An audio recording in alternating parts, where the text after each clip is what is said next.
She could have anything she wanted. At 25, she lived at the very heart of the greatest empire in the world. Yet history remembers her not as a model of virtue, but as the most notorious woman of Rome. Her name was Valeria Messalina, wife of Emperor Claudius. And what she did behind the palace doors shocked even those who thought they had seen it all. Legends claimed that in a single night she took 25 men. The palace, where senators were meant to debate and shape the empire's future, became a stage for lust and frenzy. Servants whispered that the imperial chambers by night looked less like the home of a ruler and more like a common brothel. Rumors spread across the city faster than anyone could imagine.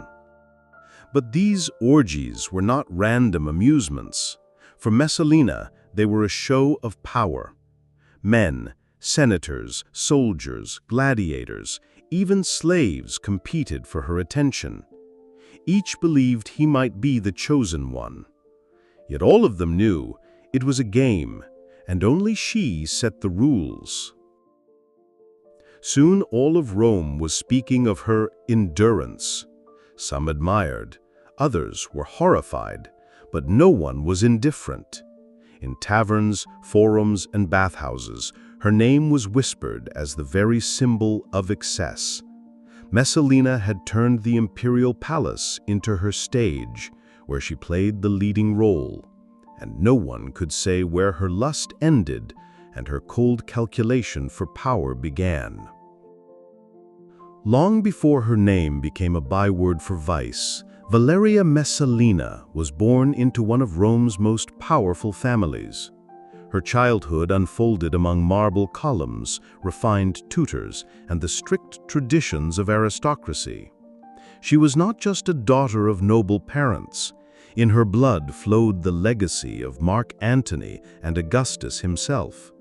Few could claim such a lineage, and it opened the path straight to the court where the empire's destiny was decided. From an early age, Messalina saw how power worked from the inside. She grew up in a house where political conversations at dinner were as important as family matters. She was taught that a well-timed smile and a carefully chosen word could be stronger than any sword. In the year 39 AD, not yet 20, she married Claudius. At the time, he seemed insignificant, limping, nervous, with little respect from anyone. Few believed he would ever sit on the throne.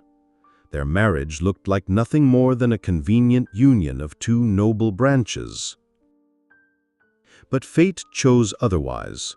2 years later, after Caligula's assassination, it was Claudius who was proclaimed emperor, which meant that young Messalina, barely 19, suddenly became empress, one of the most powerful women in the world. She quickly realized that being emperor's wife offered far more than jewels and luxury. It meant access to the heart of government, influence over appointments, and, most importantly, a chance to build her own power in a world where women were meant to remain in the shadows. For senators and courtiers, the rise of such an ambitious young woman was unsettling. Some saw an ally, others a threat, but none could ignore her. And just as she began building her political circle, the first stories were born, tales that would one day turn her into the symbol of depravity. Yet the most shocking part of Messalina's legend was not the palace feasts, but her nocturnal wanderings into places no noblewoman had ever dared to go. It was said that when night fell over Rome, the empress put on a blonde wig, covered her face with a veil, and under a false name slipped into the city's filthiest quarters. There, among smoky taverns and narrow alleys, cheap brothels awaited her. She left her title behind, brought no attendants, and sought no luxury. According to legend, Messalina called herself Lysiska and took her place in a dim room, waiting for strangers. The men who entered had no idea they stood before the emperor's wife. To them, she was just another woman for a few copper coins, and that, witnesses whispered, was her greatest thrill. By morning, she returned to the palace as if nothing had happened. The servants dared not ask questions, though they knew something was amiss. Her absences were too frequent, too obvious. Rumors spread like fire. For ordinary citizens, the thought of the empress living a double life became irresistible. To them, she was proof that even the emperor's wife preferred Rome's dirty beds to the marble halls of the palace. Stories grew wilder with every retelling. Some swore she spent whole nights in brothels, leaving only at dawn. Others claimed she had regular clients from among the common folk, who boasted proudly that they had shared a bed with the same woman who sat beside the emperor at public ceremonies. Bit by bit, the image of Messalina ceased to be that of an empress. Instead, she became a living legend, a woman of the streets, not the throne. And if her secret trips could be hidden under cover of night, one scandal soon became the talk of the entire city. They said the empress dared what no noblewoman before her had even spoken aloud, a contest of endurance with a professional prostitute. Her rival was a courtesan named Scylla, famous throughout Rome as the Incomparable. Aristocrats knew her name, wealthy merchants and generals sought her out, and her skill was legendary. She was said to have unmatched stamina, and it was with her, according to the tale, that Messalina chose to compete. The rules of the contest were simple and shocking. Whoever could take the most men in one night would be declared the winner. In Rome's taverns, people whispered that senators and soldiers were invited as witnesses and judges of this madness. The night turned into a nightmare marathon. One man after another entered the chamber, each round beginning anew. By dawn, the verdict was clear. Messalina had won. The number, spoken with horrified awe, was 25. Scylla, the celebrated courtesan, gave up first. Messalina not only defended her honor in the eyes of the crowd, but strengthened her image as a woman whose desires knew no limits. This story swept across Rome. It was repeated in marketplaces, debated in bathhouses, and mocked at feasts. Even those who doubted still relished the details. In the public imagination, she was no longer just the emperor's wife. She had become a living symbol of insatiability, a woman who turned competition itself into a game. For ordinary Romans, this contest was more than debauchery. It was defiance, against tradition, against morality, even against the role of an emperor's wife. It was as if she proclaimed, "I can do what you dare not even imagine." If some tales of Messalina shocked with her secret visits to brothels, and others with her contest against a prostitute, the next legend raised the stakes even higher. They said she found pleasure not only in lust, but also in blood. According to rumor, secret tournaments were held inside the palace. Gladiators, accustomed to the roar of the Colosseum, now fought for one woman alone. No crowds, no wagers, only her gaze. The prize was not a laurel crown, but a night in the empress's bed. Picture it. Two men in armor clashing in a private hall. The clang of steel, the grunt of pain as blades met flesh. Messalina sat in her chair like on a throne, surrounded by wine, laughter, and breathless whispers. Every strike, every wound seemed to ignite her interest. The longer the fight lasted, the brighter her eyes shone, and the more fevered the spectators became. They said she sometimes delayed her judgment, sparing both men so she could enjoy them together. At other times, she ordered the loser's death, his final breath serving as the prelude to her pleasure. These stories horrified senators, yet thrilled the masses, painting her not as an emperor's wife, but as an ancient goddess demanding both blood and flesh. Such nights entered legend.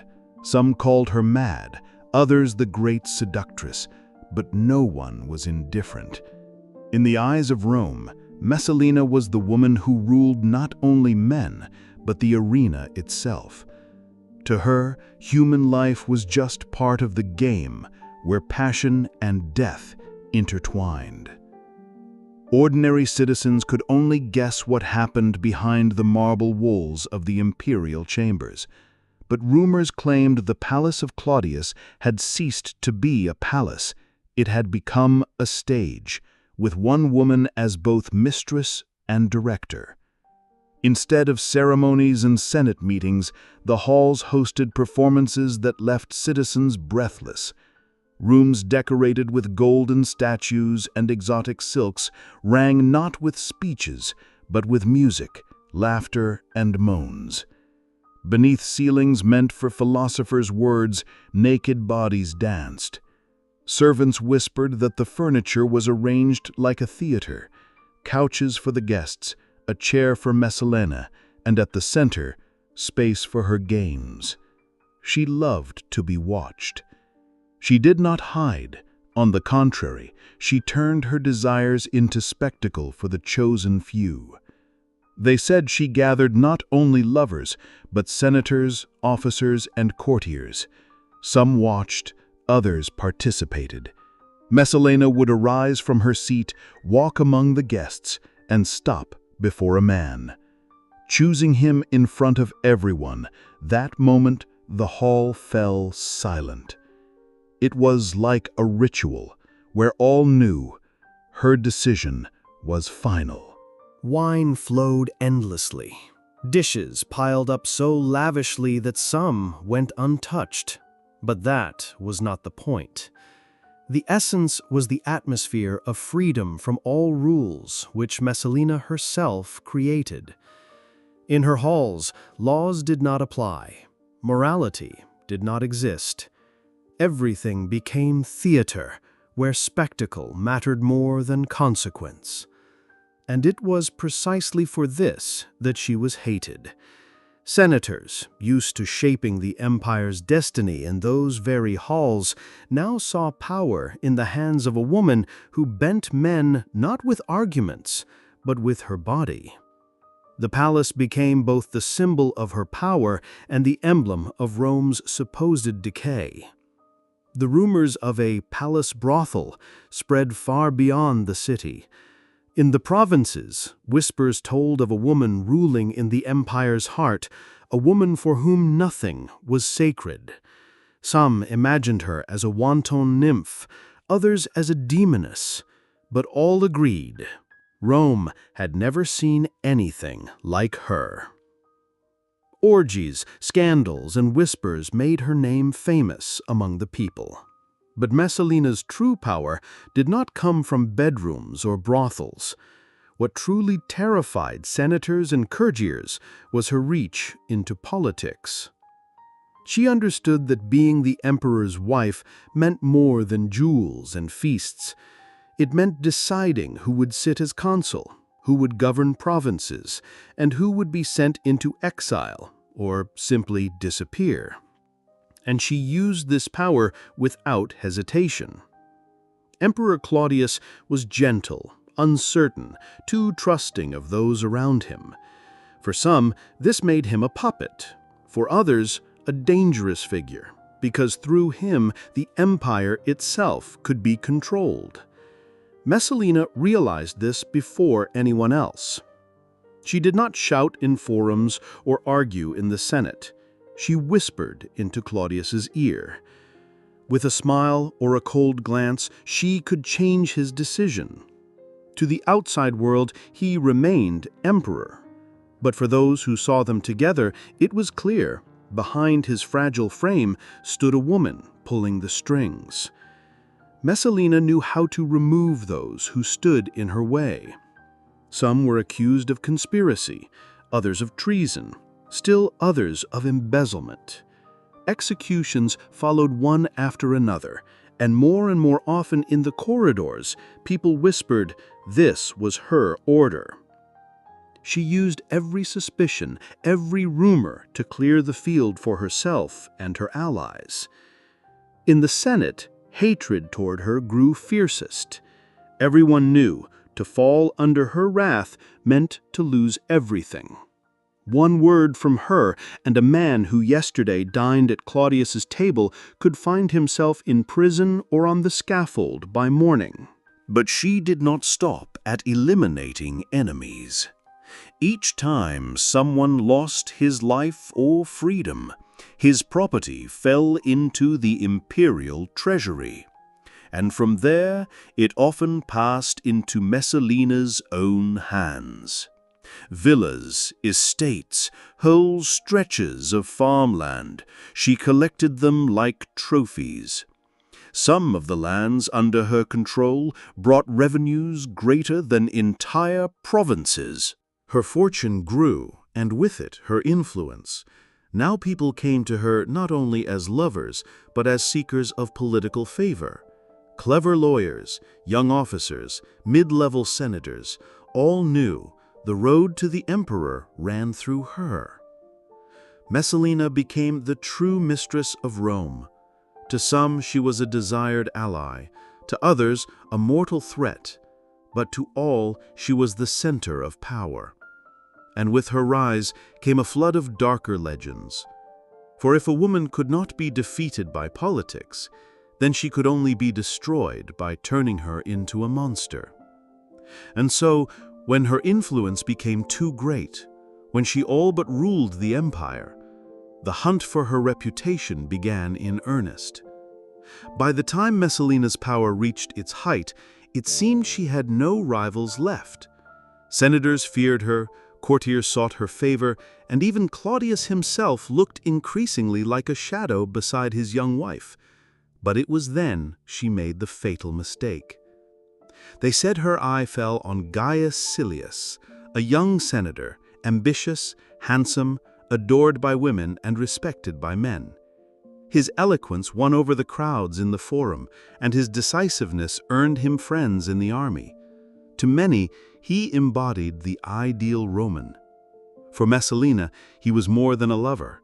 He could be a partner in her struggle for power. She was used to men being mere playthings, but Silius was different. With him, she could aim for something greater, the throne itself. Sources claim that in 48 AD, Messalina and Silius held a secret wedding ceremony. The most shocking detail: Claudius was still alive. Some said it was symbolic, others that it was a genuine attempt to legitimize their union. If true, it was not a whim of passion, but a direct political challenge to the emperor. Chroniclers described a strange celebration: music, wine, witnesses, a feast that looked more like a conspiracy than a marriage. Rumors swirled that senators and officers, weary of Claudius's weakness, secretly supported the match. When word of this marriage reached Claudius, the palace trembled.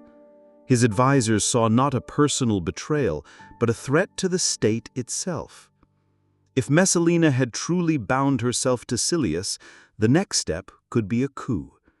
She had influence, he had popularity and military support. Panic spread among the emperor's inner circle. Some urged immediate execution, others argued for a trial. But time worked against Claudius. The longer he hesitated, the stronger the new couple could become. They say that in those days, Messalina refused to believe the danger was real. She walked the gardens, hosted banquets, laughed with Silius. To her, she was still in command, her enemies too afraid to act without her knowledge. But this arrogance was her fatal error. While she reveled in her illusion of victory, her enemies prepared the blow that would destroy her forever. When news of Messalina's marriage reached the emperor, chaos engulfed the court. For Claudius, it was a wound not only to his pride, but to the very foundation of his rule. His advisors warned if he delayed, Rome could awaken to a new ruling pair. Claudius's closest men gathered in haste. Some shouted, "We must act now." Others painted visions of disaster. If Messalina lived, her allies in the Senate and the army would brand Claudius weak and overthrow him. Every moment of hesitation threatened his throne. The decision came swiftly. Messalina had to die. No trials, no hearings, no defense. The times demanded immediate execution. When rumors of her impending death reached her, Messalina tried desperately to act. She ran into the gardens, begged for mercy, sent messengers to Claudius. Some sources claim she even tried to see him face to face, but his advisors kept him away, refusing to let her hear her pleas. Servants whispered that on that day she felt real fear for the first time. Not for her power, not for her wealth, but for her life. Her allies melted into traitors. Those who swore loyalty only yesterday vanished one by one. Claudius signed her death order. No Senate, no formalities, no chance to defend herself. It was too dangerous to allow her even a moment. The execution was swift, so swift that even many in the court later muttered in disbelief, "Is it truly over?" Her body vanished as suddenly as her power. There was no grand ceremony, no farewell. She was simply erased. The imperial palace, once filled with her laughter and games, fell silent. Rome seemed to exhale. For some, her death was a relief. The woman who had ruled them through fear was gone. For others, it was proof that women must never be allowed too much power. But for everyone, her end was a warning. In the empire, you could lose everything in a single night. Though Messalina's body disappeared, her name endured. It became a brand, a curse, a symbol of how far a woman's power could reach, and how brutally it would be destroyed when it became inconvenient. Messalina was gone quickly, almost without a trace. Yet in that moment, her second life began, the life of legend. And that legend would prove far stronger than any imperial rule. Almost immediately after her execution, stories spread through Rome, each more terrifying than the last. Some said she had staged a wedding with Silius inside the palace itself. Others claimed her death was divine punishment for unspeakable lust. Among the people, there was no doubt. If she died so suddenly, her crimes must have been unbearable even for an empire steeped in vice. Tacitus and Suetonius described her in cold, cutting words, emphasizing betrayal and greed. Later came Juvenal, the satirist, who turned her life into theater. In his verses, Messalina became almost mythological, an insatiable woman, a monster in the guise of an empress, sneaking out of the palace at night to indulge in the city's filthiest pleasures.